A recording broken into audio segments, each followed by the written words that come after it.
Our region consists of 10 post-Soviet countries and is unique in terms of governance training and governance history.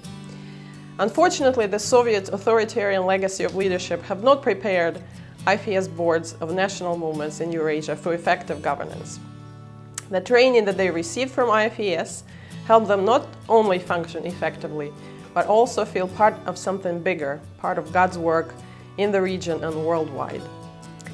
In Eurasia, where evangelical church communities are still emerging and developing, the pool for potential board members is not particularly big. However, every member that is on the board of a national movement in IFES Eurasia is passionate about the vision of IFES and wants to see the lives of students transformed by the gospel. Well, it usually takes more than passion to govern a national movement effectively. The IFES governance training helped our board members better understand their roles and responsibilities in the organization. For example, before the training, board members of one national movement in Eurasia would think that they can just pick up the phone, call the general secretaries and provide them with unsolicited advice or management suggestions on any given day. The governance training helped these board members understand that they only can function as the board when they're together as a group. Also, they were empowered with the knowledge of what they can and can't do, what they should and shouldn't say.